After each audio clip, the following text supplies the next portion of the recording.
Today and this month, we're introducing the concept of the above average team member. Now, I've learned first responses to this can make it seem a little pretentious, but that's not the intention. The idea here is not about being exceptional or being special or being above others. This is what people usually misunderstand about the concept. Exceptional sounds flashy or heroic or like a personality trait that you have or don't have.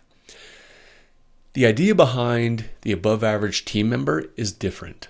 It's quieter, it's more demanding, and it's less performative. It's about consistency under real conditions. It's about personal responsibility, agency, autonomy, and empowered choices. It's about how you show up when nobody's watching, when stakes are modest but persistent, when there's no applause and no crisis to wake you up. It's about the behaviors that compound over time, not the moments that spike attention. Above average leadership and above average team members started as a response to patterns I kept seeing across organizations, teams, and individuals. People weren't failing because they didn't know what good leadership looked like. They were failing because they underestimated how hard it is to practice consistently, especially when conditions are messy, ambiguous, or emotionally charged. It was putting leadership principles into action when times were tough, because most leadership frameworks focus on what to do when you're in charge. Above average leadership focuses on who you are before authority enters the picture, and who you remain after it does. At its core, it rests on a small set of principles that are simple to understand and difficult to live. Things like abandoning your ego, walking your talk, or staying curious. Taking responsibility even when it would be easier not to. These ideas eventually led to me writing The Rules of Leadership. Not rules in the sense of commandments, but rules in the way that cyclists or craftsmen use the word. Shared standards that signal seriousness about your craft. The rules exist to remind us that leadership is not a title or a mood. It's a practice. But something interesting happened as this work evolved. It became obvious that leadership does not live only at the top of an organizational chart. And I've tried to teach this for a while now, but when you're a team member, it's hard to embrace leadership principles when you don't feel like you're a leader. In fact, most of what makes a team effective or ineffective has very little to do with the person carrying the title of leader. It has to do with how team members behave when no one is explicitly in charge of the moment. That realization led to the idea of the above average team member. The above average team member is not a watered down leader. It's not a pre-leader. And it's definitely not a compliance role. It's a recognition that leadership behaviors show up long before authority does, and often in much subtler ways. This concept is not created in isolation. It emerged at the intersection of three bodies of work that have been evolving together: above average leadership, adaptive strategy design, and emotional intelligence. Adaptive strategy design teaches us that clarity is not something you achieve once and protect it forever. It's something you generate repeatedly through action, feedback, and adjustment. Strategy fails not because people are lazy, but because reality changes faster than static plans. Emotional intelligence teaches us that the biggest constraints on performance are rarely technical. They're relational, emotional, perceptual. They live in how people interpret each other's actions, handle stress, receive feedback, and manage themselves. Above average leadership brings those threads together into a simple but demanding stance. Character is capacity. Who you are determines what tools you can access under pressure. And who you are can be influenced by your choices. Above average team member is where all of that becomes practical, day-to-day, and unavoidable. Because most of us spend far more time being team members than we do being the leader.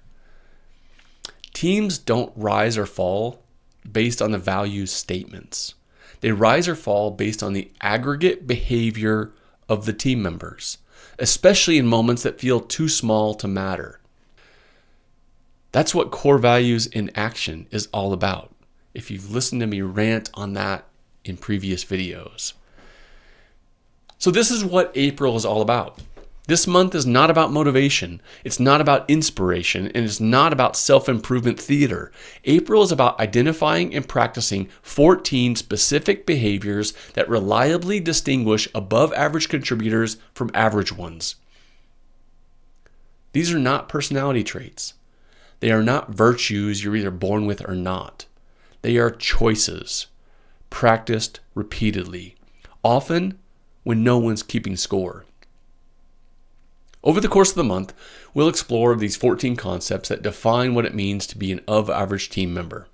We'll talk about abandoning ego at the door, not as a moral stance, but as a practical requirement for learning and trust. We'll look at what it actually means to walk your talk when there's no spotlight and no immediate consequence. We'll spend time on curiosity, not as intellectual playfulness, but as a discipline that keeps teams adaptive instead of brittle. We'll talk about communication and listening, generosity over optimism, contribution over consumption. We'll examine why small wins matter more than big plans, why feedback needs to be invited deliberately, and how self-correction can either fuel growth or collapse it, depending upon how it's done. Later on in the month, we'll move into more uncomfortable territory, speaking up when it's risky, taking ownership without waiting for permission, interrupting diffusion of responsibility, staying constructive in the messy middle, and finally, using humor and humility to keep teams human when pressure would otherwise harden them. Each of these concepts deserves its own space, not because it's complicated, but because they're easy to misunderstand and even easier to avoid or dismiss. These episodes are not meant to be consumed passively either. They're meant to be used as mirrors. Each one asks a quiet question. How am I actually showing up when this is required of me? You're meant to look in a mirror after listening, not pointing a finger at those around you. These questions can't be answered once and checked off. They have to be revisited in different contexts under different pressures over time. That's why we're not rushing this. We're taking the full month. So throughout the month, there will also be critical thinking episodes that sit alongside these principles. Those episodes are not meant to be detours. They're support systems. They're designed to expose the cognitive biases, emotional shortcuts, and social dynamics that quietly undermine the very behaviors that we say we want. Because becoming above average is not about trying harder. It's about seeing more clearly. I'm also going to bring in some longer Sunday conversations in April. These pull back from the specifics and look at adjacent domains like teamwork, leadership, fitness, culture, maybe even politics here and there. Not provide answers, but just to sharpen questions. If all of this feels demanding, good. Above average is not comfortable, but it's also not extreme. It lives in that middle ground where responsibility is personal, effort is consistent, and excuses slowly lose their appeal. This series is an invitation. You don't have to be perfect. You don't have to adopt all 14 concepts all at once, but you do have to be honest about where you're defaulting to average when no one is forcing you to be better.